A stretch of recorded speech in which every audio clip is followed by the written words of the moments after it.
Good day. I hope the blessings of the Lord are upon you, and I hope that the idea of your Sages ministry, the ministry to those who are 55 plus, and by those primarily who are 55 plus, is beginning to come into shape in your mind. You're also thinking about some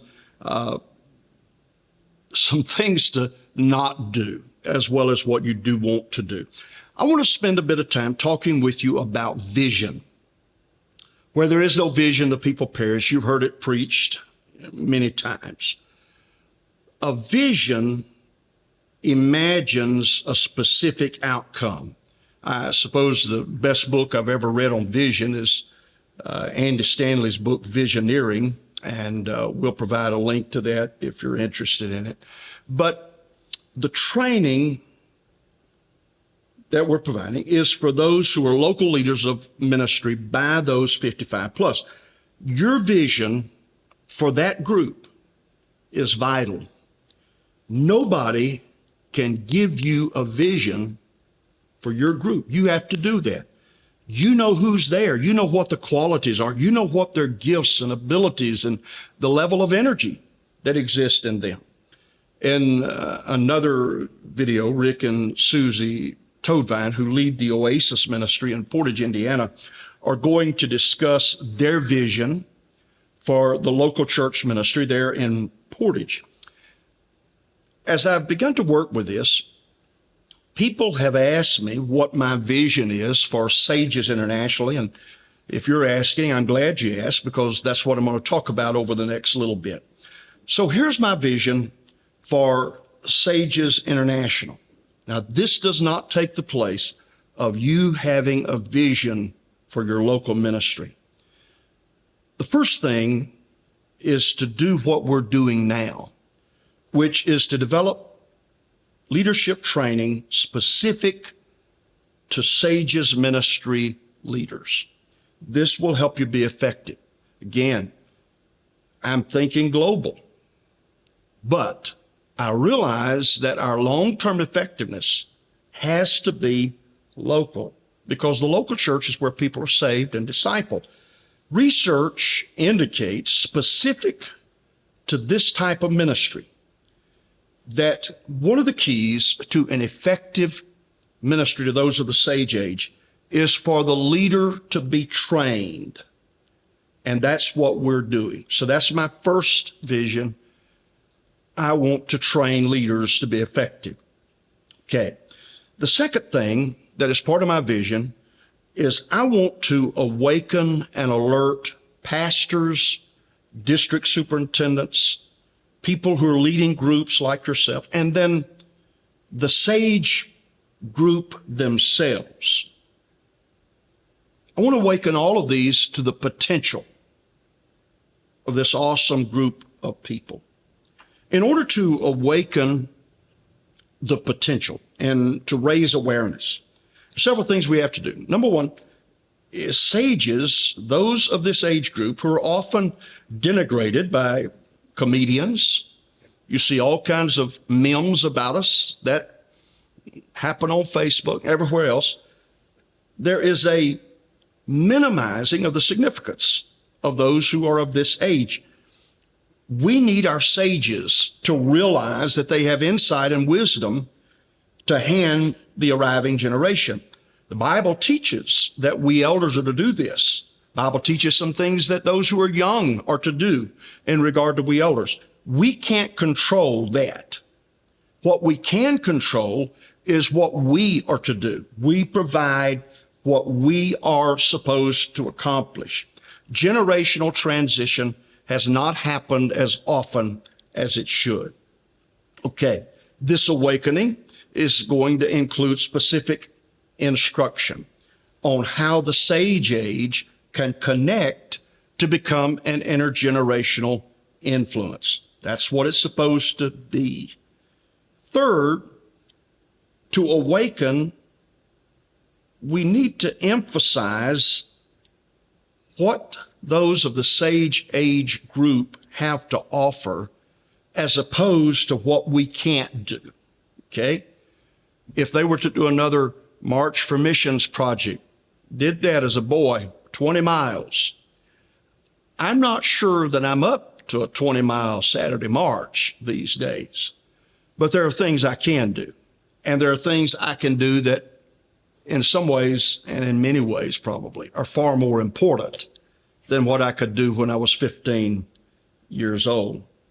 And then within this, because there is a rising tide for this, via social media and UPCISages.com,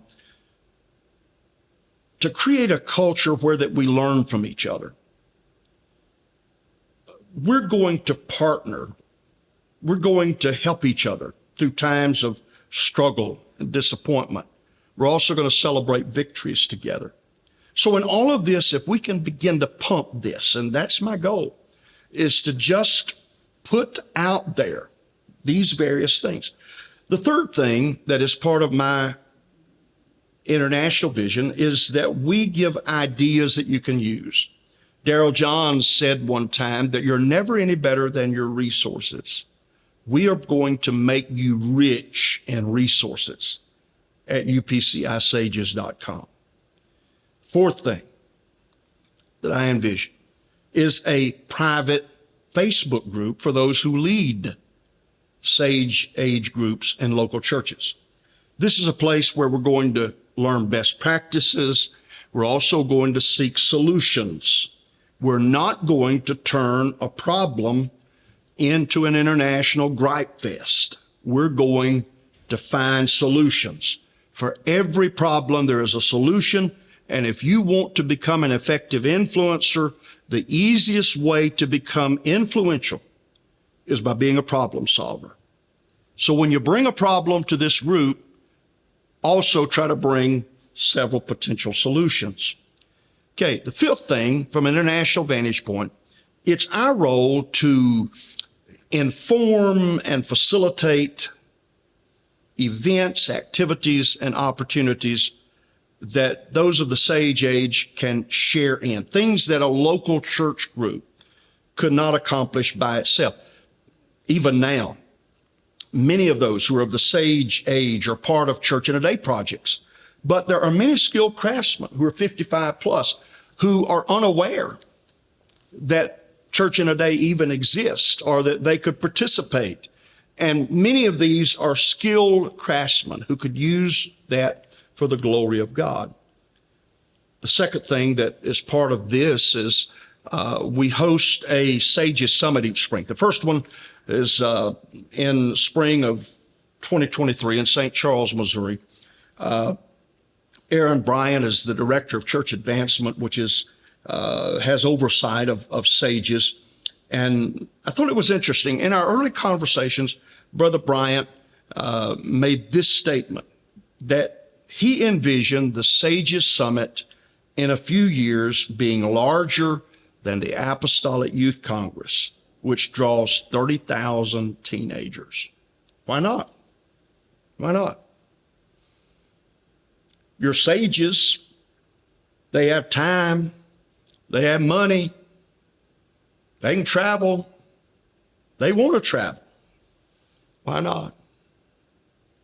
So the summit will happen each spring. Third is Sages Bible quizzing. This is a national effort. A former leader of Bible quizzing for teenagers, Marvin Walker, leads this national effort. One of the things that pushes away dementia and Alzheimer's is to systematically learn new things. And you can learn more about Sages Bible quizzing at UPCISages.com. Fourth, before every general conference, we will have an event that is a pre-conference. It's Sunday evening, Monday evening before the conference starts on Tuesday. And this is going to be an incredible time. We're going to stay on point with each of these and deal with practical, real challenges that we all deal with. And then number 5, things that we can do together that we could not do as individuals, Sages on Mission. In partnership with North American Missions and Global Missions, a team of 30 sages will go on short-term missions trips. This is not about going to Quebec City or going to Miami or to some islands in the Caribbean as a tourist. Some sightseeing will be included, but the SOM priority is to help church planters and missionaries. Again, UPCISages.com will always have the information about what is being currently offered. Sixth, things we can't do by ourselves, an annual Sages cruise and an occasional tour of Israel, geared toward the pace that those of the sage age can survive. I say it that way because in our most recent trip to Israel, I think we must have walked 25,000 steps a day, and there was no break in it. It was from sunup till sundown, and we were all collectively exhausted, and many of us were 55 plus. I envision Sages helping church planters in small churches on a temporary basis. Imagine a retiree. We have people who winter in Phoenix and South Florida, but imagine some of your sages who do this locking in to help one church planter or a struggling church for the several months that they're there. You know, there are times when just having a mature Christian who knows how to pray makes a huge difference in a church plant. Imagine, in the same context, imagine retirees joining a caravan, bringing their travel trailer or motorhome, making the trek to Alaska to assist churches around that state. Other religious organizations have done this for 40 years. RV ministry. Why not us? Again, many of the sages have time and money to do the things we're describing. It may even be that in the thought of being helpful, one of your sages may be an accountant who could assist pastors of baby churches in setting up their finances. Again, almost daily, somebody shoots me an idea of something grand that we can do. Internationally, the sky's the limit. We have a big vision. We'll work hard toward fulfilling that vision. But you have to have a vision for your local Sages ministry. And knowing that you're going to bring that vision forward and you're going to present it, you're going to sell that vision and you're going to accomplish that vision. I can hardly wait to see what God is going to accomplish through Sages locally and Sages internationally.